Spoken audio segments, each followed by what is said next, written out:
Bonsoir à toutes et à tous. Un grand merci à Fossil et la commission conférence de l'Azimut. Ça fait très plaisir d'être ici. Ce soir, c'est une première mondiale qu'on vous propose, rien de moins. C'est la première fois qu'on fait une conférence donc, sur les biais cognitifs et avec les dessins en direct de Gilles Belvaux. Donc voilà, on espère que vous aurez du plaisir. Et je vais commencer en fait par vous parler de quelque chose, d'un certain paradoxe de notre monde actuel qui ne vous a sans doute pas échappé. Le paradoxe actuel, c'est qu'en fait, il y a de plus en plus de scientifiques, il y a de plus en plus de sciences dans notre société. Regardez quelques chiffres. En 2000, on avait 800 000 articles scientifiques. En 2015, on en avait 1 800 000. Soit 5 000 par jour, donc énormément. Et il y en a encore plus actuellement, sans doute. En 2007, on avait 7,1 millions de scientifiques dans le monde. En 2018, 9 millions, donc la population augmente. Et de plus en plus de femmes, ce qui est réjouissant évidemment, il le faut. En 2016, on dépensait 105 milliards d'euros investis dans le domaine des nouvelles technologies, etc. etc. Et d'autres indicateurs, ici, ce sont des courbes de quotient intellectuel, donc notre intelligence, depuis 1900 jusqu'à 2020. Et voyez ces courbes, ces belles courbes qui augmentent, on devient de plus en plus intelligent. Et c'est assez massif. Et en plus, on est de plus en plus éduqué. Ici, c'est le niveau d'éducation, le nombre d'années d'études. On étudie de plus en plus longtemps. Alors, ça s'arrête en 1966, mais ça continue à la hausse. Donc, on a ici quelque chose d'assez remarquable. En même temps, et c'est là que le paradoxe apparaît, ça ne vous a pas échappé non plus qu'il y a toutes sortes de croyances assez bizarres qui circulent dans notre société. Des croyances ésotériques, magiques, paranormales ou superstitieuses. Et ici, vous avez un sondage en France où vous avez 70% des Français croient à l'un ou l'autre des phénomènes paranormaux que je vais vous décrire, et 32% des Français ont déjà vécu un événement paranormal. Entendre des voix, voir des apparitions, se rappeler une vie antérieure, sortir de son corps, sentir des fantômes, prédire le futur, lire dans les pensées, voir ce qu'il y a après la mort, être possédé ou être enlevé par un extraterrestre. Une variété d'expériences assez sympathiques que nous vivons apparemment. Nous sommes quand même un certain nombre à vivre. Donc, et voilà, ça s'accorde un peu pas très bien avec l'idée de science, puisque toutes ces expériences ne sont pas prouvées scientifiquement. On a des choses bizarres qui se passent, effectivement, mais pas vraiment de preuves. Et ici, j'ai pris une statistique sur la consultation de l'horoscope en France en 2018. On voit qu'on a quand même 40% des Françaises et des Français qui consultent minimum une fois par mois leur horoscope, alors que scientifiquement, il n'y a rien de prouvé. On verra d'ailleurs une petite expérience qui le suggère. On a aussi bien sûr ce nouveau terme qui a apparu depuis quelques années, les fake news, les fausses nouvelles, la désinformation. Le champion du monde, c'était Donald Trump, vous n'avez pas pu passer à côté de ça. Et par exemple ici une fake news pendant sa campagne électorale, que le pape le soutenait. Voilà, c'était évidemment pas le cas, mais ça a pu faire croire qu'il était soutenu par différentes personnes. Et les fake news, alors c'est en anglais ici, mais effectivement le piège des fake news, la fille dit à son père, mais non, papa c'est une fake news, et le papa lui dit, mais comment ça peut être une fake news, parce que c'est exactement ce que je crois. C'est ça le problème d'Internet, c'est qu'on a plein de choses qui arrivent et qu'on aime bien, surtout si c'est des choses qu'on croit déjà, on a la peine à imaginer que c'est faux. Donc ça c'est aussi un des pièges d'Internet, on verra bien sûr. Si je vous parle aujourd'hui de ces croyances, c'est en grande partie à cause d'Internet, parce que Internet a des bons côtés, mais aussi permet de diffuser massivement de la désinformation et des fake news, comme vous l'avez vu, en temps de guerre et en temps normal aussi.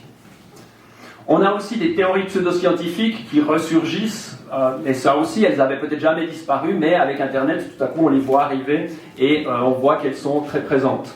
Par exemple, le créationnisme, l'idée que Dieu a créé l'homme et la Terre il y a moins de 10 000 ans, toutes les études, toute la science contredit cette idée, mais vous avez quand même ici de nouveau le même sondage en France en 2018, vous avez quand même 18,8%, c'est-à-dire presque 20% de Français et de Français qui pensent que les dinosaures c'est faux, ça a été inventé par les scientifiques ou par le diable.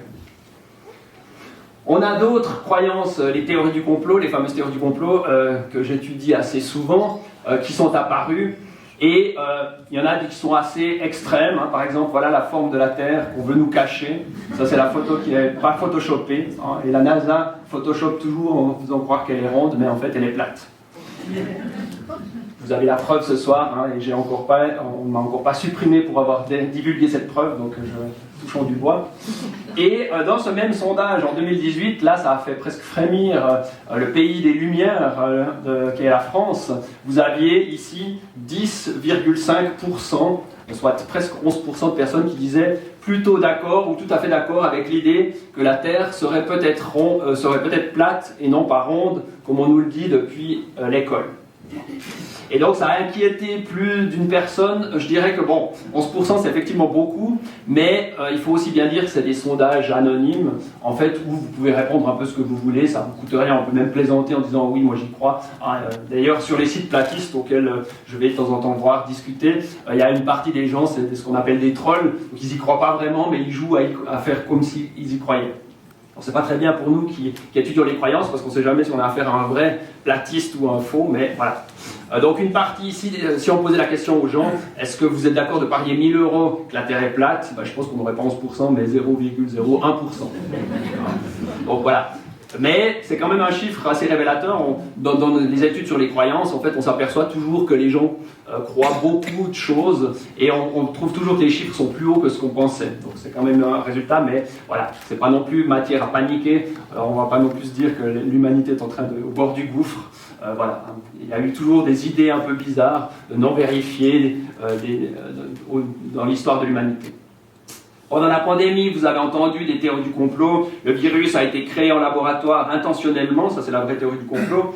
Donc c'est qu'il aurait été fait en laboratoire et que des gens ont fait exprès de le diffuser dans le monde. On ne sait pas vraiment pour quelle raison, hein, c'est un peu stupide, mais ça c'est la théorie du complot. Et il y a des gens qui croyaient quand même, un quart ici des personnes, bon c'est plutôt 17% en fait, en laboratoire. Et on a eu aussi des gens les antisémites qui vont accuser Israël, ils voient Israël partout, donc aussi derrière la pandémie, c'est toujours eux. On a eu des théories sur la 5G, on verra pourquoi la 5G a été associée au virus, et les antennes 5G ont été attaquées en pensant qu'elles avaient un lien avec la pandémie. Parce qu'on peut être évidemment contre les antennes 5G, mais le lien avec la pandémie, il était quand même assez étonnant. Et il y a eu ce documentaire Hold Up, qui a fait un peu un mix de toutes les théories du complot et qui a permis d'engranger des centaines de milliers de francs. On verra aussi que ces croyances, c'est un bon moyen de s'enrichir. Vous verrez quelques exemples. Il y a des gens qui sont devenus millionnaires avec des fake news. Donc ça marche très bien.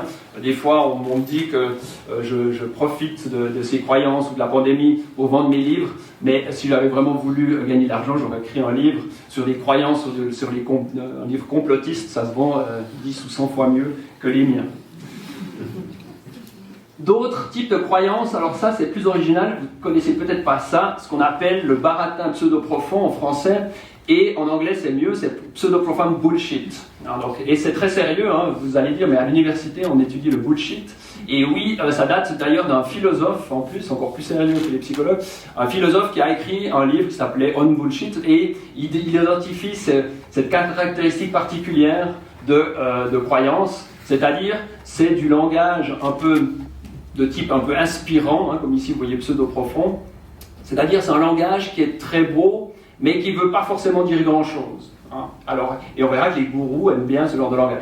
Alors, exemple, ici c'est Deepak Chopra, c'est quelqu'un qui fait de la sagesse un peu orientale et qui a beaucoup d'abonnés, je crois, aux États-Unis. Par exemple, il nous dit « on devient ce que l'on voit ».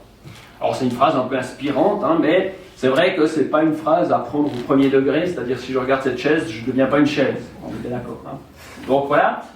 Mais en même temps, on peut lui trouver un sens, on peut se dire, voilà, un enfant qui vit dans la violence va devenir violent, etc. Hein, donc on peut lui trouver un sens, et il y a des gens qui trouvent ces phrases très profondes, et d'autres un peu moins.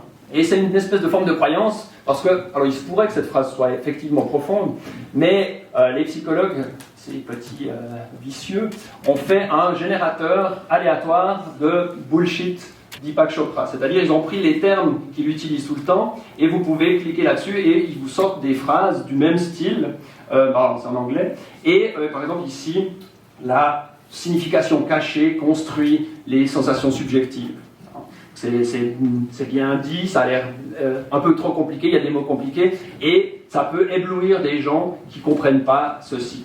Alors il y a deux solutions, soit c'est une phrase qui est vraiment très profonde et qu'on est trop bête pour la comprendre, et ça c'est ce que disent les gourous et ceux qui les défendent. Par exemple Jacques Lacan en France, c'est un psychanalyste célèbre, personne ne comprenait vraiment ses théories, lui ou ses adeptes disaient que c'est parce qu'on n'était pas assez intelligent. Mais l'autre solution, l'autre possibilité, c'est que ça ne veut rien dire. Il ne faut pas l'exclure. Et là, on a testé des gens, on leur a demandé est-ce que vous pensez que ces phrases-là sont profondes, et celles-là aussi. Et on a remarqué que les mêmes personnes avaient tendance à trouver ces phrases-là profondes, mais celles-ci aussi. Donc il y a un peu de l'esbrouf dans ces phrases, parce que si vous pouvez ici générer des phrases aléatoires et que les gens les trouvent profondes, c'est qu'il faut quand même faire attention à notre propension à trouver tout profond. Donc ça, voilà, il faut se méfier. Et notamment, par exemple, la physique quantique. Alors, je ne sais pas si Laurent est là ce soir. Oui, Laurent. On a un spécialiste de physique quantique parmi nous. Et la physique quantique est justement un bon domaine pour le bullshit. C'est-à-dire, vous avez, par exemple, ici, c'est le titre d'un article, Transgresser les frontières pour une herméneutique transformative de la gravité quantique. C'est un titre qui ne veut absolument rien dire. Et c'est un mélange de philosophie. L'herméneutique, c'est une sorte d'interprétation philosophique, et la gravité quantique, c'est un terme de physique. Mais c'est un article qui a été écrit sur le même style, donc qui ne veut rien dire, et qui a été publié dans une revue de philosophie ou de sociologie, pour critiquer cette revue, puis pour critiquer ces gens qui utilisent des beaux mots qui ne veulent rien dire. Et ça a marché, puisqu'ils ont réussi à publier cet article comme si c'était quelque chose de sérieux. Et donc, le terme quantique, attention, alors je pars sous ton contrôle, Laurent, mais moi j'ai envie de dire que quand on utilise le mot quantique et que ce n'est pas pour désigner des particules ou la physique, j'avertis toujours en disant si vous avez le mot quantique avec autre chose, on verra pharmacie quantique, thérapie quantique, il faut à ce moment que votre bouton bullshit soit actionné. Voilà. Donc, quand vous entendez quantique et que ce n'est pas des particules, qu'on ne parle pas de particules ou de physique, c'est ça qui devrait s'activer. Parce que, en fait, alors là, Laurent, tu me dis si je me trompe, mais bizarrement, alors les particules, c'est vrai qu'elles ont des propriétés extraordinaires. Par exemple, deux particules à une très grande distance peuvent communiquer instantanément, comme s'il y avait une télépathie entre elles, ou alors, dans la bande dessinée Quantix et Infinix de Laurent, on a pu voir que dans certaines expériences, on trouve que la cause qui normalement précède toujours l'effet dans notre monde, si je lance quelque chose, eh bien l'objet va tomber après, et il se trouve que dans le domaine des particules, on arrive même à inverser la cause et l'effet, donc l'effet arrive avant la cause. Donc c'est un monde magique, et les adeptes des pseudosciences adorent ceci parce que justement ça fait penser à la télépathie, etc. Mais à notre niveau, à nous, on n'a jamais observé de quantique. Donc, quand on parle de choses quantiques, comme ici, que c'est à propos des pandémies, ici, ce grand spécialiste YouTube nous disait que s'est-il passé en 1918, chaque pandémie, ces 150 dernières années, correspond à un saut quantique dans l'électrification de la Terre. Voilà. Là, le terme quantique, il est typiquement bullshit, parce que ça impressionne, on se dit « Waouh, c'est scientifique, je ne comprends pas », et en fait, ça ne veut rien dire. Donc, on se fait avoir, et les gourous aiment bien, bien sûr, ce genre de langage. Donc il y a ce qu'on peut appeler ce quanto-bullshit, à propos de la physique quantique, et vous l'avez un peu partout. En quelques clics ce matin, j'ai trouvé l'hypnose régressive quantique. Alors hypnose, oui, mais régressive, c'est qu'on régresse dans ses vies intérieures, et quantique, voilà, c'est pour faire joli. Et on a d'autres choses, ici, j'ai trouvé pas mal, ici. On a un docteur en pharmacie, mais qui fait de l'aromathérapie quantique, et d'ailleurs, il a été à l'école du Père Noël, c'est intéressant, il a été à la bonne école pour inventer des choses qui n'existent pas, c'est pas mal. On a des thérapeutes quantiques qui soignent tout le monde, et avec un bilan de biorésonance magnétique, une géobiologie quantique quand même. Donc le terme quantique, on voit bien qu'il est ajouté pour faire sérieux, là où on a des choses qui ne sont pas vérifiées scientifiquement. Alors peut-être que l'une ou l'autre chose sera vérifiée plus tard, mais pour l'instant, on peut faire attention et se dire que c'est peut-être du... Voilà. On a aussi une autre catégorie qui a beaucoup de succès, à part la physique quantique, c'est tout ce qui est le cerveau, d'ailleurs. Méfiez-vous de votre cerveau, des fois, d'utiliser le mot cerveau, c'est pour faire vendre. Donc nous, on utilise aussi des fois un petit peu de bullshit. On a remarqué dans les articles scientifiques, quand vous mettez une image de cerveau, les gens pensent que c'est plus sérieux. Donc ça marche à tous les niveaux, le bullshit, c'est pas seulement les gourous, c'est aussi, on peut l'utiliser, mais disons que nous, normalement, le contenu de ce livre n'est pas du bullshit, donc on peut utiliser quelques recettes pour attirer le chaland, donc on parle de cerveau, mais c'est une simplification, on verra que quand on parle de biais cognitifs, ça se passe dans le cerveau, mais c'est aussi ce qui nous entoure, c'est aussi la société et ce qu'on apprend dans notre vie. Donc le neurobullshit, on va utiliser la neuroergonomie. Idriss Aberkan, un charlatan bien connu, il fait des conférences, il remplit des salles plus grandes que celle-ci, hein, donc je vous disais, ils ont plus de succès que nous, ça c'est clair. Et donc il vend des trucs très chers, il s'est fait un grand succès en devenant complotiste pendant la pandémie, donc il est spécialiste en tout, il a fait 3 doctorats en 3 ans, ce qui est simplement pas possible. Donc ses doctorats c'est du bullshit, son curriculum vitae est en partie du bullshit, donc il invente des trucs qu'il n'a pas fait, etc. Mais il a fait illusion, il a passé dans toutes les émissions de TV, il parle très bien, hein, il a une grande capacité rhétorique, ça on ne peut pas lui enlever. Et plus près de chez nous, on a Jean-Dominique Michel, anthropologue, qui fait de la neurosagesse, alors en anglais neurowisdom avec un beau cerveau, mais il n'a jamais fait de neurosciences ni rien, et même de la neurospiritualité. Hein, donc là aussi, et ça coûte quand même, hein, alors on peut aller avec des tarifs peu neufs par mois, mais on peut aller quand même jusqu'à 450 € annuels. Bon, hein, mais ça fait cher quand même la thérapie neurospirituelle. Donc c'est tout un business et voilà, hein, ce paradoxe du monde actuel, il peut être résumé ici avec cette petite bande dessinée qui résume tout. Hein, donc les scientifiques, alors même si Internet ne passe plus par les satellites, ça passe sous la mer, mais ça marche toujours. Hein. Il y a un peu un paradoxe ici avec Internet et avec la science de notre monde. Et une partie de ce paradoxe peut être comprise avec ces fameux biais cognitifs dont on va vous parler ce soir. Alors, pour introduire ces biais cognitifs, je vais vous présenter d'abord une autre chose, les illusions visuelles, parce que vous verrez qu'on peut faire une analogie avec ça, et j'aime bien les illusions visuelles, parce que c'est très sympa. Par exemple, cette illusion visuelle, donc vous avez ici 2 traits arrondis, et c'est les mêmes traits, les traits restent rigoureusement les mêmes. Hein. Et ici, vous voyez, ils sont arrondis, ils sont arrondis, ils sont arrondis. Et qu'est-ce qui se passe? Tout à coup, quand c'est gris, on voit ici que c'est arrondi, et ici, on a l'impression que c'est carré. Mais vous pouvez venir zoomer tout près, hein, vous pouvez venir voir de près, c'est exactement les mêmes lignes, elles n'ont pas changé, c'est exactement ces lignes-là qui passent dans le gris. Donc, les illusions visuelles, c'est énervant, parce que même si on sait que, on voit quand même autrement. Une autre que j'aime bien, c'est celle-ci. Ici, toutes ces boules sont de la même couleur. Il n'y a pas de boule verte, il n'y a pas de boule bleue, elles sont toutes beiges, de la même couleur. Et ici, on s'approche très près comme moi, je le vois. Donc, si vous ne me croyez pas, à la fin de la conférence, je vous remettrai et vous pouvez venir voir. Je vous en ai mis encore 2 parce que c'est sympa quand même. Dans celle-ci, il n'y a pas de rond jaune. Donc ici, il n'y a pas de jaune. Hein. Il y a du noir, il y a les barres noires et les barres bleues, oui, mais il n'y a aucune couleur jaune. Ici, c'est blanc et noir. Et moi, si je me mets tout près, je le vois, mais vous voyez du jaune, j'en suis sûr. Et la dernière, parce qu'il y a une illusion visuelle en plus, il y en a qui bougent. Ici, fixez la boule bleue, vos paupières sont lourdes, vous détendez.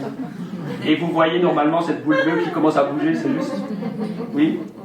Voilà. Et c'est pas une vidéo, hein, c'est une image fixe qui ne bouge pas. Voilà, donc ça, c'est une des récentes que j'ai vues, c'est assez sympa.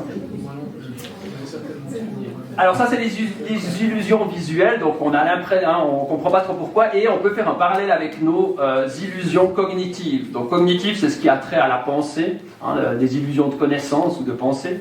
Et je vous propose un petit problème de Monty Hall, c'est-à-dire c'est un tour de magie cognitif. Alors attention à ne pas refaire chez soi, c'est très dangereux, c'est une manipulation très difficile. Vous avez devant vous ces 3 verres, et vous devez trouver sous l'un des 3, il y a une pièce d'or. C'est-à-dire une pièce de 2 francs, mais qu'on va imaginer comme une pièce d'or, comme ça a plus de valeur. Et votre tâche sera simplement de me dire laquelle des 3 vous choisissez. Après, vous allez voir, c'est plus compliqué que ça. Qui veut essayer de gagner une pièce d'or? Qui veut essayer?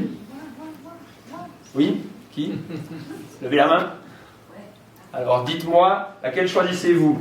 Au milieu. Au milieu. Alors, moi, ce que je vais faire, c'est que je ne vais pas tout de suite vous dire si vous allez gagner ou non, mais ce que je vais faire, c'est ceci. J'enlève celle-ci, donc c'est pas là.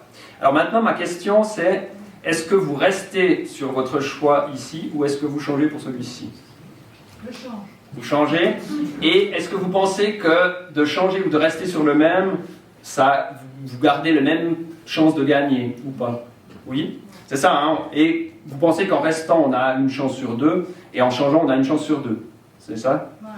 Voilà, c'est ce que tout le monde pense. Et Alors, vous avez eu raison, bravo, vous avez gagné la pièce de 2 francs, vous avez bien fait de changer. Et en fait, l'illusion ici, donc c'est pas l'illusion de la pièce ni des verres que je fais disparaître ou apparaître, c'est que en fait, vous aviez 2 tiers de chance de trouver en changeant, donc vous avez fait la bonne stratégie. Vous n'aviez pas moitié-moitié en restant sur celle-ci ou en changeant. Vous avez 2 chances sur 3 de trouver en changeant, et vous avez 1 chance sur 3 seulement en restant sur celle-ci. Alors c'est assez étonnant parce qu'on a l'impression que c'est 50-50, mais le piège c'est que moi je vous ai enlevé celui-ci et je vous ai donné une nouvelle information, parce que je vous ai dit il n'est pas là, donc il est forcément dans un de ces deux. Et ça change la structure des probabilités, mais c'est une espèce d'illusion cognitive, parce que les mathématiciens à qui on a présenté ce problème, il y en a beaucoup qui n'étaient pas d'accord du tout. Et c'est en plus une femme qui a proposé, une mathématicienne, et je dis en plus parce qu'elle s'est fait encore plus insulter par les hommes, parce qu'ils lui ont dit retourne à la cuisine, arrête de faire des maths, etc. Et il y a certains mathématiciens, pendant plusieurs mois, ils se sont ridiculisés après, parce qu'ils pendant plusieurs mois, ils ont dit non, c'est pas possible, ils ont essayé de faire des calculs, et en fait, elle avait raison. En changeant, on a 2 chances de gagner sur 3. Et regardez, on peut faire la preuve mathématique, mais on peut regarder aussi simplement les 3 possibilités. Ici, vous avez le diamant qui est mis d'un côté, et vous avez 3 choix possibles. Soit vous tombez juste du premier coup, soit vous êtes sur le milieu, soit vous choisissez celle-ci. On peut en choisir une des 3. Ensuite, moi, l'expérimentateur enlève une des 2 vides, puisque moi je sais que c'est là, donc j'enlève celle-ci et j'enlève celle-là. Et ensuite, vous avez cette stratégie de changer ici. Alors, en changeant de choix comme vous l'avez fait, et vous avez eu raison, ici, on perd. Donc, dans ce cas-là, dans ce premier cas, on perd, mais ici, on gagne, et ici, on gagne aussi. Donc, il y a bien 2 chances, ici, c'est ces 2 chances sur 3, et 1 chance sur 3 de perdre. Alors que si vous restez sur le même, là, vous gagnez, mais là, vous perdez, et là, vous perdez. Donc il y a bien 2 tiers, 1 tiers, et on peut alors formaliser ça de façon mathématique, c'est des probabilités conditionnelles, c'est du théorème de Bayes, donc des mauvais souvenirs pour certains ou certaines d'entre vous, ou alors des beaux souvenirs pour ceux qui aiment les maths. Un autre paradoxe assez amusant, le paradoxe des anniversaires. Donc par exemple, dans une salle comme la nôtre, que pensez-vous être la probabilité que 2 personnes au moins aient leur anniversaire le même jour ? Il y a quand même 365 chances d'avoir son anniversaire un jour différent, puisqu'on a 365 jours. Donc là, on est à peu près, disons, 80. Quelle est la probabilité, pensez-vous, que 2 personnes aient leur anniversaire le même âge ? Dites un chiffre. Entre 0 et 100. 2, 5, 80, 20. Voilà. En général, quand on demande aux gens, on trouve des pourcentages assez faibles, peut-être 20, 30 en moyenne. Si on faisait la moyenne de tout ce que vous avez dit, il y en a qui sont plus, il y en a qui sont moins. Et en réalité, là, effectivement, ceux qui ont raison, c'est que c'est 99% de chance si on est 80. Regardez les chiffres. Ici, 80, on est à 99,99% de chance. Donc c'est quasiment sûr, si on n'a pas le temps de faire le test, mais si on prenait tous nos jours, ce serait compliqué, il faudrait faire avec une appli et il faudrait ensuite dépouiller les résultats, mais si on faisait ça, c'est quasi sûr que 2 personnes parmi nous auraient leur anniversaire le même jour. On ne va pas faire les 365 possibilités, ce serait un peu long, mais voilà, on pourrait. Donc voilà aussi une illusion, on a tendance à sous-estimer cette probabilité. Vous voyez que quand on est 30 personnes, il y a déjà pas mal de chances. Il y a ici 2 chances sur 3, 2 tiers de chances pour que 2 personnes aient déjà leur anniversaire le même jour dans une classe de 30. Alors nous arrivons maintenant à ces biais cognitifs, donc c'est une espèce d'illusion, non pas de notre vision, mais des illusions de la pensée, qui nous font croire des choses qui sont peut-être pas vraies. Peut-être vraies aussi, faut le dire aussi. Et voyons quelle est la définition des biais cognitifs. Alors, biais cognitif, c'est une erreur de raisonnement, puisqu'il y a l'idée de biais, c'est une erreur. Raisonnement, c'est parce qu'on est dans notre pensée, dû à l'utilisation d'une heuristique. Alors, il y a de nouveau un terme un peu compliqué. L'heuristique, qu'est-ce que c'est ? C'est un raisonnement court, facile et rapide. Donc, en fait, c'est un raisonnement facile et très rapide qui va nous mener à l'erreur, qui peut nous mener à l'erreur.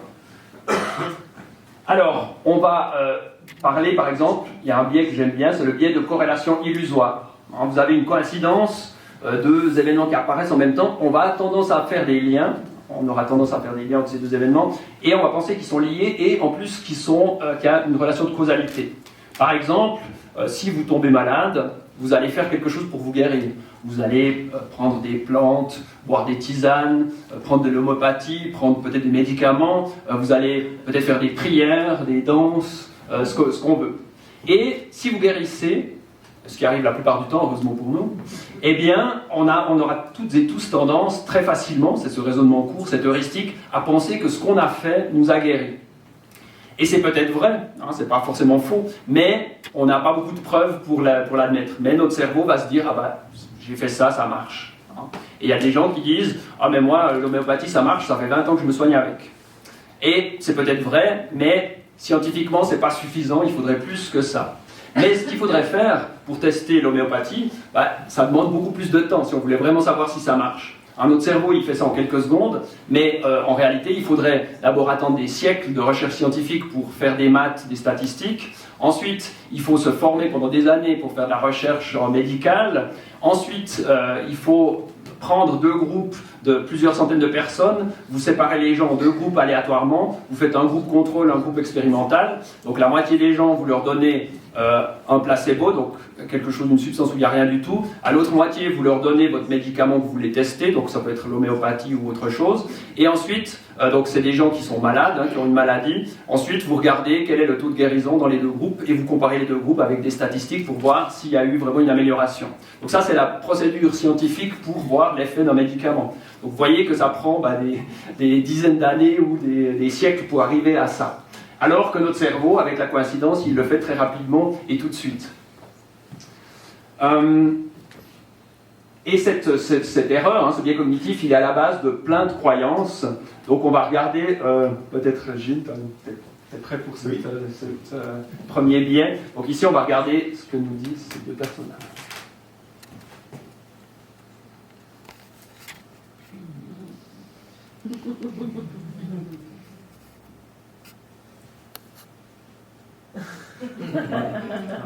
Ça marche pas à tous les coups, mais le piège ici, c'est que la coïncidence, hein, ici, quand il m'appelle et que je pense à lui, bah, ça nous frappe. Donc on est beaucoup plus frappé que justement quand on a pensé à lui et qu'il ne nous a pas appelé, etc.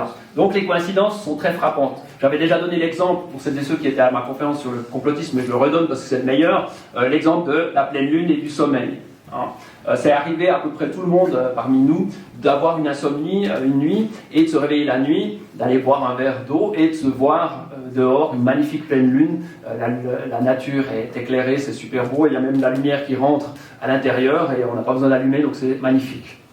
Donc on va très vite être remarqué, hein, l'insomnie à la pleine lune. Si ça arrive une seule fois, on va se dire bon, c'est une coïncidence. Si ça arrive 2 fois, on va se dire c'est une coïncidence. Si ça arrive 3 fois, 4 fois, 5 fois, on va se dire ah, mais là il y a quand même un lien. Et 10 fois, on va dire ah ben c'est sûr. Voilà, à chaque fois que j'ai une insomnie, la lune est pleine. Et c'est peut-être vrai, hein, ça c'est une heuristique, donc on va associer, là il y a une série de 10 coïncidences, on va dire il y a un lien, et un lien de causalité, c'est la pleine lune qui nous empêche de dormir. Et de nouveau, il en faudrait plus d'études au niveau scientifique pour en être sûr. Et alors, à notre niveau, déjà, on voit qu'il y a déjà un piège de notre cerveau, c'est que, en fait, ça, on s'en souvient parce que c'est très frappant, mais en fait, il faudrait aussi regarder quand on avait une insomnie qu'il n'y avait pas de pleine lune, par exemple. Et ça, on le remarque moins. Hein, il fait nuit, noir, et quand il fait nuit la nuit, c'est normal, donc on ne remarque pas. On ne va pas se pencher à la fenêtre et dire « Ah, mais quelle merveilleuse absence de pleine lune !» Voilà, on le sait bien. Donc, en fait, on n'est pas frappé par ici. Et là, quand on a bien dormi, en fait, on n'a même pas remarqué si la lune était pleine ou pas. Donc en fait, il faudrait déjà compter dans ce tableau les 4 cases et faire un grand nombre de nuits pour voir si vraiment on est affecté. Et c'est ce qu'on ne fait pas, hein, déjà. Et les études scientifiques font ça et sur de très grands nombres de personnes, sur des très grands nombres de nuits. Et en général, ils ne trouvent pas d'effet. Pour l'instant, il y a eu des études quand même qui montraient un effet de la lumière, peut-être sur le sommeil. Donc la pleine lune, mais ça peut être une autre lumière aussi. Donc il y aurait quand même un petit effet. Mais on voit que notre cerveau, il est attiré par les coïncidences, comme l'a montré Gilles aussi.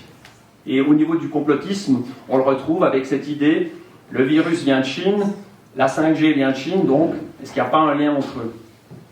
Donc voilà ce qu'on a avec ce premier biais de corrélation illusoire. Et en fait, toutes les superstitions, hein, c'est très répandu, les sportives et les sportifs, une fois s'ils gagnent un match avec des vieilles chaussettes qui appartenaient à leur grand-père, eh bien ils vont porter ces chaussettes toute leur vie, peut-être même pas les laver. Alors, vous avez entendu ça dans le hockey sur glace.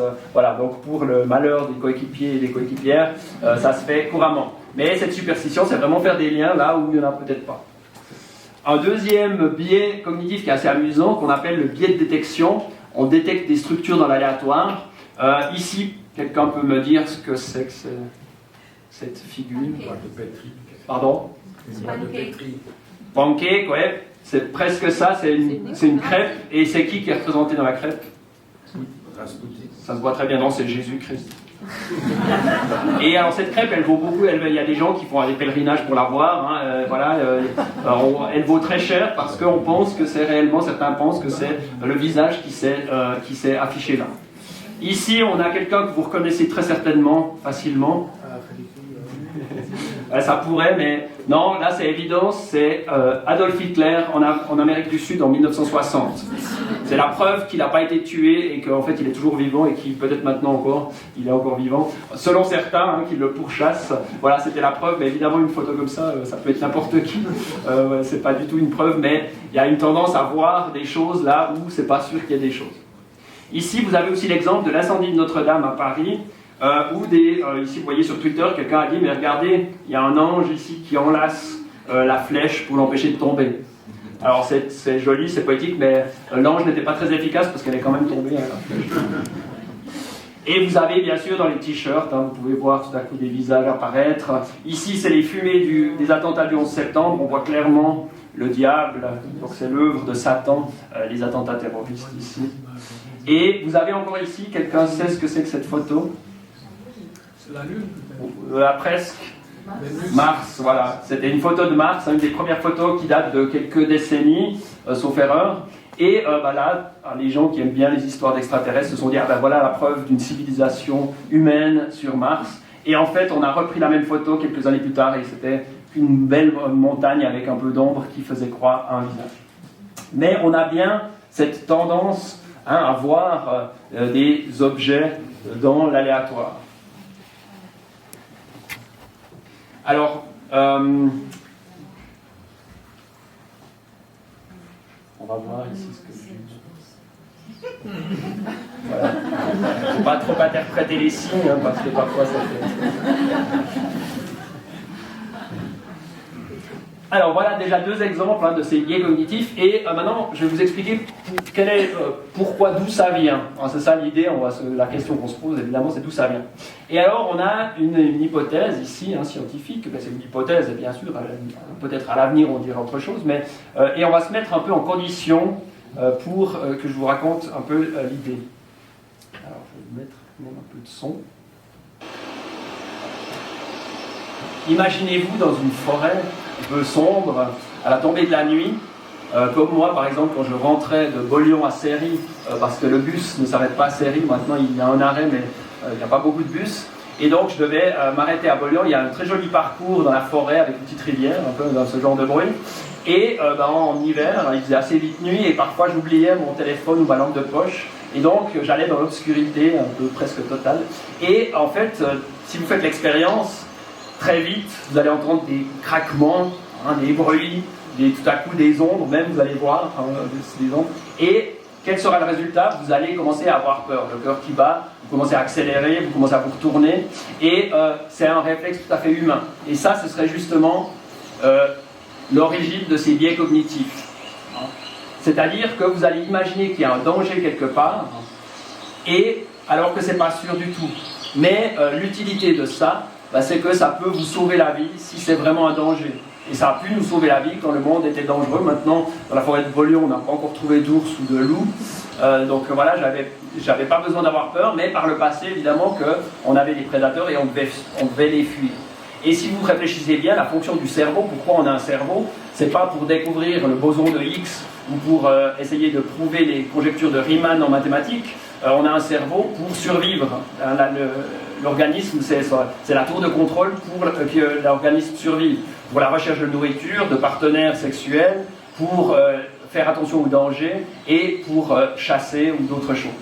Donc, la détection des dangers, c'est très important. Et c'est comme ça qu'on fait l'hypothèse que d'où viendraient ces biais cognitifs. C'est qu'on n'aurait pas une seule façon de penser dans notre tête, mais on en aurait deux. C'est une hypothèse qu'on fait en psychologie qu'on appelle cognitive, donc c'est celle qui s'occupe de comment on pense et qu'est-ce qu'on croit. Et ces deux systèmes de pensée, on les a appelés de façon pas très originale le système 1 et le système 2.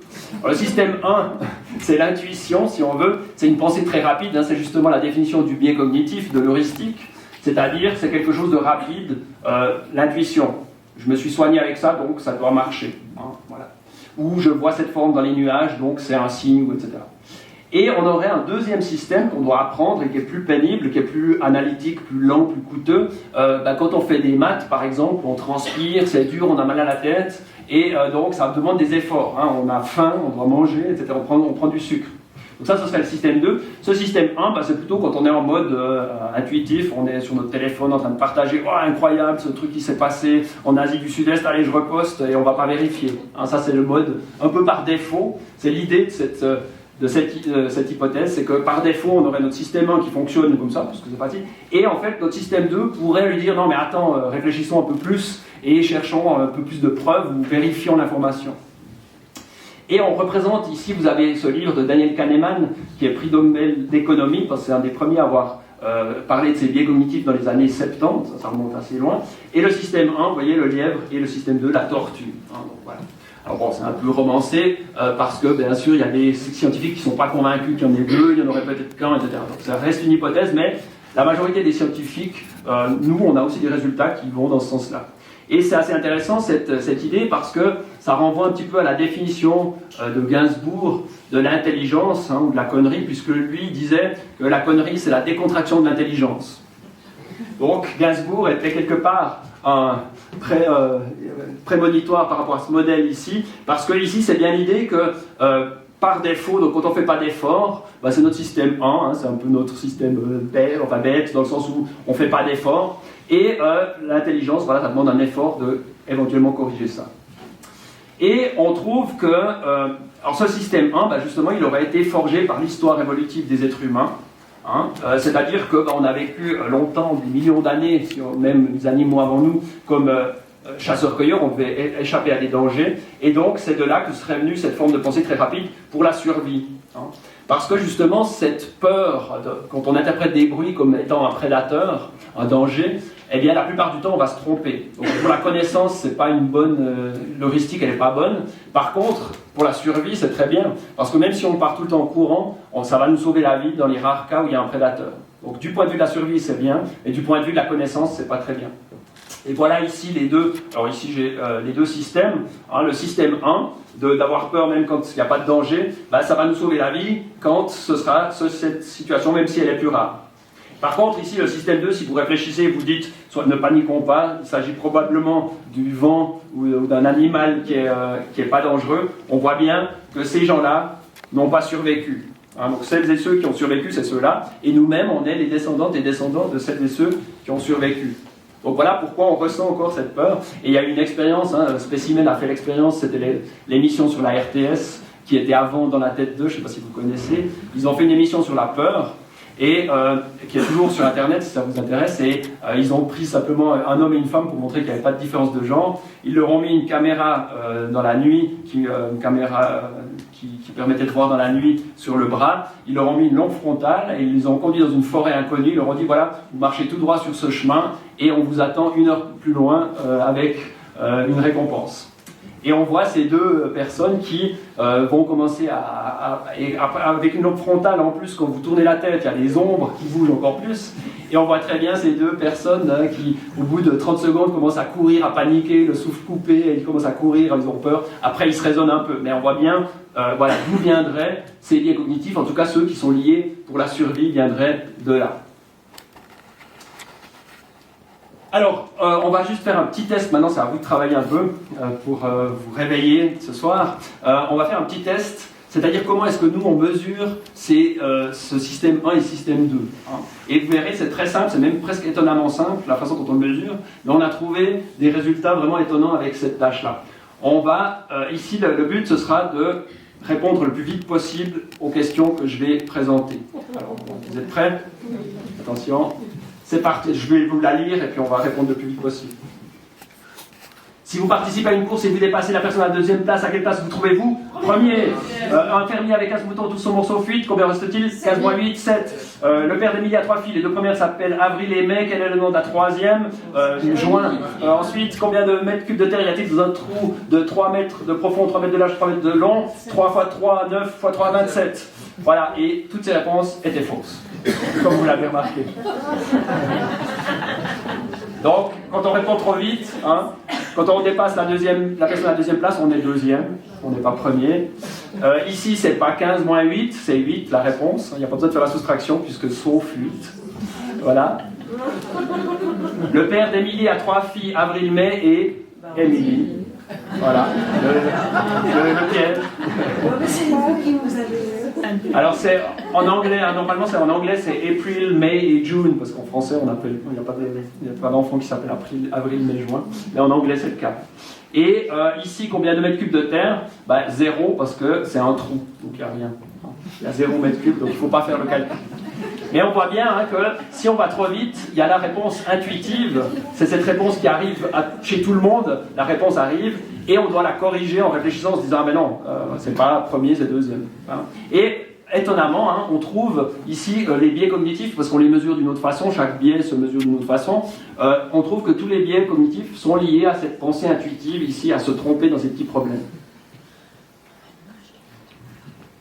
Et alors, on a non seulement des biais qu'on appelle cognitifs, alors pour simplifier, on parle de cerveau, mais ça ne se passe pas que dans le cerveau, ça se passe aussi dans ce qu'on apprend dans l'enfance par les autres, dans la société. Et aussi, on parle de biais cognitifs, mais en fait, cognitif, ça se passe dans le cerveau, mais ce n'est pas forcément que du cerveau. Quand c'est lié à la survie, là on peut imaginer que c'est quelque part dans notre cerveau parce que ça a été forgé par l'évolution, mais il y a des biais qu'on appellera plutôt psychologiques, alors on les a mis pour simplifier comme biais cognitifs, mais c'est un peu différent. Les biais psychologiques, vous avez par exemple ce biais de supériorité illusoire, c'est-à-dire que tout le monde a l'impression d'être mieux que tout le monde. Et alors ça, par exemple, il y a l'effet meilleur que la moyenne, comme on l'appelle, c'est que quand on demande aux gens, est-ce que vous êtes plutôt sympathique, plutôt intelligent, plutôt travailleur ou travailleuse, les gens disent oui, je suis un peu plus que les autres ou que la moyenne. Donc en fait, tout le monde pense être mieux que la moyenne.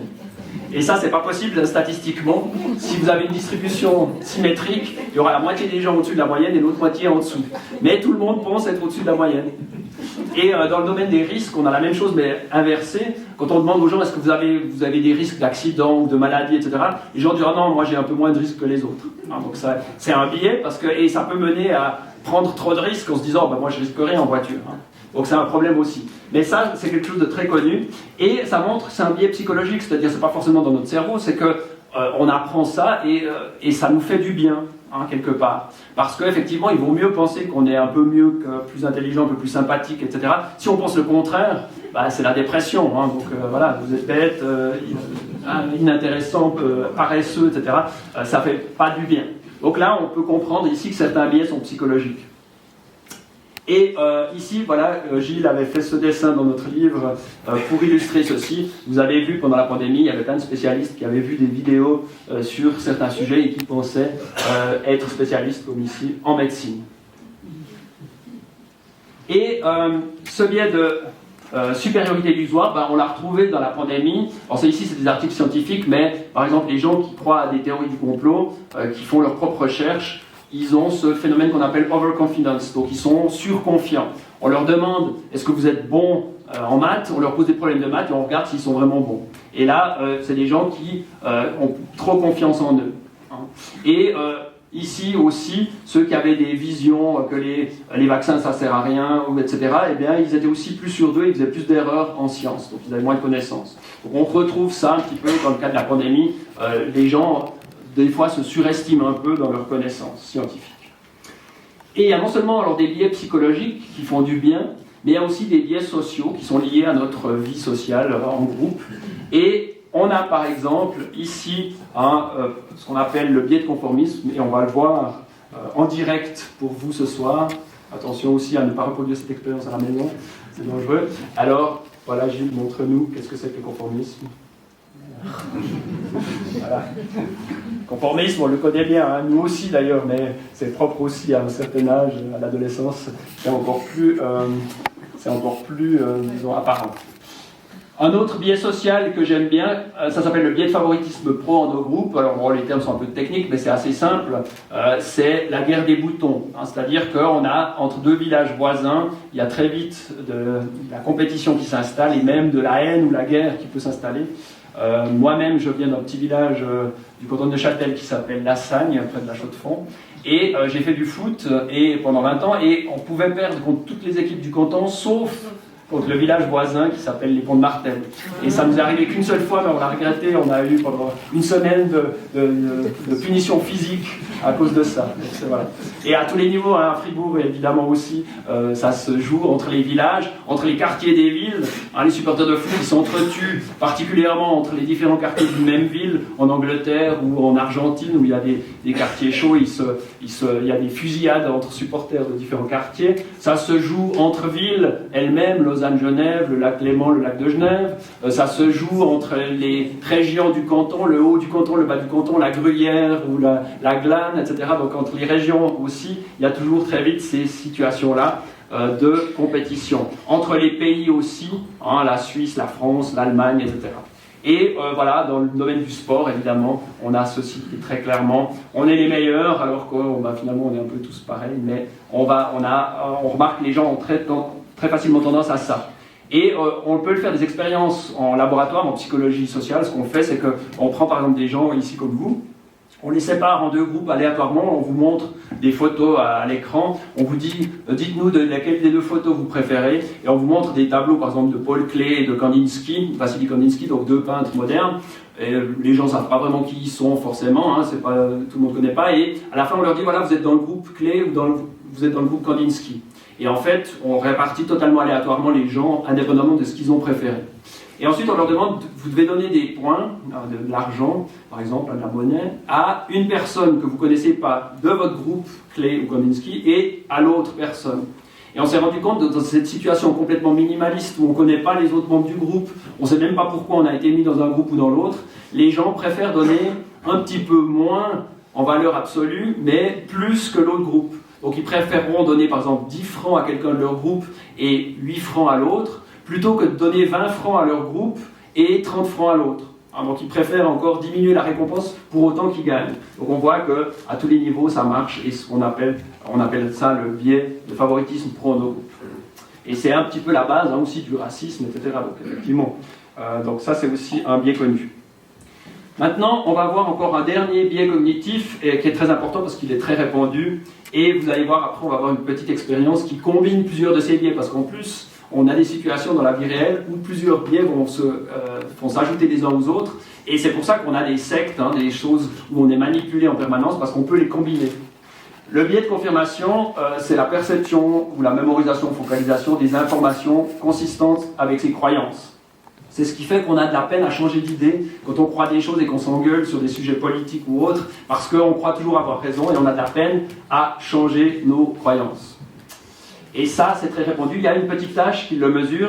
Je vais vous proposer ce petit problème. Là, vous allez aussi maintenant travailler un peu. Vous devez découvrir la règle qui est relative à cette suite de 3 nombres. Mais vous n'allez pas me dire quelle est la règle entre ces 3 nombres, hein, qu'est-ce qui régit pourquoi 2, 4, 6. Mais vous pouvez, donc c'est le lien entre les 3 nombres, vous formulez une hypothèse, mais vous pouvez me proposer une autre suite de 3 nombres. Vous allez pas je vous demanderai après quelle est votre idée de la règle, mais je ne vous dirai pas tout de suite quelle est la règle. Vous devrez me proposer une autre suite de 3 nombres, et moi je vous dirai si elle est conforme à la règle à deviner ou pas. Alors qui veut essayer de me proposer une autre suite de 3 chiffres? Donc ce 2, 4, 6, c'est évidemment conforme à la règle qu'il faut découvrir. Qui veut essayer? 8, 10, 12. 8, 10, 12 Voilà, par exemple 8, 10, 12. Et moi je vous dis 8, 10, 12, oui, c'est conforme à la règle à deviner. Quelqu'un d'autre veut proposer? Oui? 3, 6, 9. 3, 6, 9, oui. Et là, je vous dis oui, c'est conforme à la règle. Là, il s'est passé quelque chose. Hein. Combien? 4, 8, 12, oui, c'est conforme à la règle. 5, 10, 15. 5, 10, 15, oui, toujours conforme. 25, 32, 47. 25, 32, 47, bien essayé, oui, c'est conforme à la règle. 1, 3, 4, oui, conforme à la règle. Vous avez une idée maintenant? Vous pouvez annoncer la règle si vous avez deviné. Voilà, ouais, 3 chiffres. Non. Parce que si vous proposez par exemple 3, 2, 1, je vous dirais non, c'est pas conforme à la règle. Alors c'est quoi la règle? Voilà, 3 chiffres qui augmentent, tout simplement. Alors, il y a un peu un piège dans cette question, parce qu'on vous fait partir de 2, 4, 6, où vous vous dites, ah mais c'est une suite de nombres pairs qui augmentent par 2. Et c'est les premières réponses qu'on donne, c'est 8, 10, 12, ou 12, 14, 16. Et vous voyez que là, on fait que de confirmer l'hypothèse qu'on a. On se dit, ah bah c'est des nombres pairs qui augmentent. Et si, dans cette situation-là, si on fait que de confirmer notre hypothèse, on ne trouvera jamais la bonne réponse. Et c'est pour ça qu'il faut essayer de contredire notre hypothèse. Si notre hypothèse c'est une suite de nombres pairs qui augmentent, il faut essayer avec les nombres impairs, 1, 3, 5, ou 3, 6, 9, comme vous avez essayé. Parce que si l'hypothèse c'est que c'est plus 2, vous essayez avec 3, 6, 9. Et là c'est plus 3, plus 3. Après vous dites, c'est peut-être qu'on additionne le même nombre, 2 ou 3. Et là vous avez essayé de dire 5, 10 et 20 par exemple. Et là je vous dis oui, c'est conforme à la règle. Donc voilà. Comment on peut découvrir ici la bonne solution? En infirmant, en contredisant son hypothèse. Et c'est ce qui se passe en sciences. Dans les sciences, c'est justement en essayant de montrer que nos hypothèses ou nos théories sont fausses qu'on peut progresser aussi. C'est tout aussi et même plus important selon certains philosophes. Et par contre, dans le domaine des croyances, on ne le fait jamais. On fait que de confirmer. Et c'est impossible de changer de théorie. L'astrologie, elle est la même depuis des siècles et des siècles. Alors que l'astronomie a beaucoup évolué, et maintenant avec le nouveau télescope, elle évolue encore bien plus vite. Et par exemple, les croyances, si vous avez quelqu'un qui est créationniste, et vous lui dites, il y a des ossements de dinosaures qui datent de millions d'années, donc ta théorie est fausse. Qu'est-ce que la personne va vous dire? Ah, mais c'est Satan qui a mis des fausses ossements de dinosaures pour vous faire croire que... donc voilà. Donc là, vous ne pouvez plus la faire changer d'avis, cette personne. Ou alors, l'astrologie, une fois, vous vous rappelez peut-être Elisabeth Tessier, la célèbre astrologue suisse, enfin franco-suisse, qui sévissait dans l'Illustré, avait prédit à DSK, en 2011, Dominique Strauss-Kahn, une année magnifique, la plus belle année de sa vie, évidemment parce qu'il était le favori de la gauche, mais aussi de la droite. Donc en fait, personne ne voyait un autre candidat gagner. Et donc elle a fait une prédiction très audacieuse qu'il allait avoir la meilleure année de sa vie, et est arrivé ce qui est arrivé, le contraire, donc il a eu la pire année de sa vie. Et elle a essayé de continuer de se dire oui mais il va être innocenté avant le mois de décembre, etc. Elle a essayé de se récupérer, elle a vu que ça ne marchait pas, et ensuite elle a réussi une dernière pirouette fantastique. Elle a dit, le jour où j'ai fait cette prédiction, les astres étaient défavorables par rapport à moi. Donc là c'est totalement irréfutable, on ne peut plus jamais changer de sa vie. Donc voilà. Et ce biais de confirmation, le problème sur Internet, c'est que si on cherche des informations sur les extraterrestres, on va en trouver de plus en plus, des vidéos, etc. Et on devient de plus en plus radicalisé dans notre biais de confirmation. Et là, on a, Gilles, une illustration du biais de confirmation, selon Gilles. Voilà. C'est ça, un biais de confirmation. Et ici, je vous présente juste le seul horoscope scientifique qui existe. Bon, c'est pour 2015, mais en fait, c'est le même pour toutes les années. Donc... Et cet horoscope, alors c'est trop petit pour que vous puissiez lire, mais si je vous lis, ici, il nous dit que la position des étoiles et des planètes ne va pas affecter votre vie dans aucune manière, et c'est le même texte pour les 12 signes du zodiaque. Ça, c'est ce qui est scientifiquement prouvé. Voilà pour ces biais cognitifs. Et on va arriver gentiment à la conclusion. Ah non, je vais vous parler encore juste de ces 3 effets Barnum, puisqu'on a revu. L'effet Barnum, c'est ces phrases qui conviennent à tout le monde. J'ai des qualités, mais aussi des défauts. Bah oui, toujours ça. Les corrélations illusoires, c'est qu'on est frappé quand tout à coup quelque chose du profil astrologique correspond à nous et on se dit il y a une causalité tout de suite. Et le biais de confirmation, vous avez entendu, quand ça ne joue pas, c'est moins intéressant, c'est moins important, moins intéressant. Donc on voit que ces biais ici se superposent pour nous faire croire des choses, même les gens qui sont justement qui sont censés être très intelligents. Et ça montre aussi, ça c'est aussi une bonne leçon un peu de modestie que nous apportent ces biais cognitifs, c'est que justement, même les plus grands génies se trompent régulièrement, et les top managers, ceux du Crédit Suisse, on a bien vu, et on a aussi les plus grands scientifiques, Einstein par exemple, lui il n'a jamais cru à la physique quantique de son époque, il pensait qu'on allait découvrir des choses, que ces choses bizarres qu'on trouvait, ça allait se régler plus tard, donc voilà, il s'est trompé là-dessus. On parle de Newton qui était alchimiste, et on n'a pas gardé son alchimie, mais on a gardé sa théorie de la gravitation pendant des siècles. Ou les astronomes, Kepler, Galilée, qui étaient tous aussi astrologues. peut-être aussi pour gagner leur vie, parce que les rois voulaient savoir s'ils allaient gagner la guerre ou si leurs cousins allaient tenter de les assassiner, plutôt que ça ne les intéressait pas tellement de savoir quelle était la position des astres dans le ciel. Donc voilà ici pour ceci. Et en conclusion, vous voyez, ces biais cognitifs nous influencent à notre insu, on le voit bien avec l'horoscope. Et donc, il faut un peu se méfier de notre cerveau et de celui des autres, on a vu, qui croient trop vite et trop facilement. Et on peut se méfier d'autant plus qu'il y a un biais qui est particulièrement redoutable, c'est le biais du point aveugle. C'est qu'on a remarqué qu'on repère plus facilement les biais et les erreurs chez les autres que chez nous. Et voilà, d'où l'illustration ici, qu'on pense toujours que ce sera plus utile pour les autres que pour nous. Ensuite, les croyances, il y a des études, moi j'étudie les croyances complotistes, mais les croyances paranormales ou même religieuses sont aussi en partie basées sur ces biais cognitifs, donc prudence, et prudence, je dirais, avec ces croyances, surtout les croyances extrêmes. Les croyances extrêmes nous amènent dans des spirales négatives de sectes, de radicalisation, d'extrémisme, et ces biais cognitifs nous y aident aussi. Donc il faut se méfier aussi là. Et je critique les croyances, certaines croyances, mais elles peuvent être bien sûr inoffensives, ou même des belles croyances, ça peut nous rassurer. La science ne nous dit pas tout, la religion peut nous rassurer sur certains aspects, donc c'est bien sûr utile, mais il faut faire attention à l'extrémisme, toute croyance extrême devient dangereuse, ça c'est sûr. Et les croyances au niveau épistémique, c'est-à-dire au niveau de la connaissance, justement, ce n'est pas les meilleurs outils. On voit que c'est quand même la méthode scientifique qui permet le mieux, même si elle peut aussi se tromper. La méthode scientifique, on peut payer des fausses études, on peut faire toutes sortes de stratégies pour ne pas que la vérité soit découverte. Mais à la longue, on finit quand même toujours par découvrir ce qui semble être plus vrai que faux.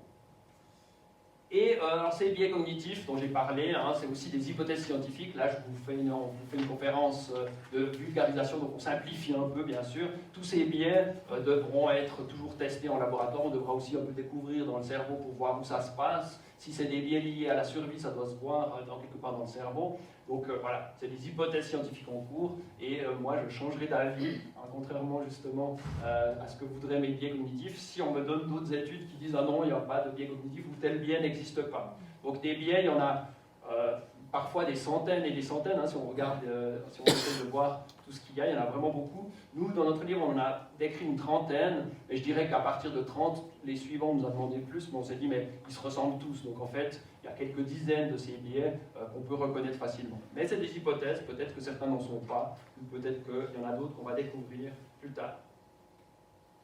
Et on va terminer ici avec le remarquable philosophe Pierre Desproges, qui nous dit que ça peut quand même marcher, parfois les croyances ici. Un truc pour lutter contre l'insomnie, faites un quart d'heure de yoga, mangez une pomme crue, avalez une infusion de passiflore, Passiflora incarnata, prenez un bain chaud à l'essence de serpolet, Thymus serpulum, frictionnez-vous à l'huile essentielle de jasmin, Jasminum officinale, et orientez votre lit au nord. Quand vous aurez fini tout ça, il sera pas loin de 8 h du matin. Et je vous remercie, on vous remercie de votre attention et de votre visionnage des dessins de Gilles. Merci et je répondrai à vos questions.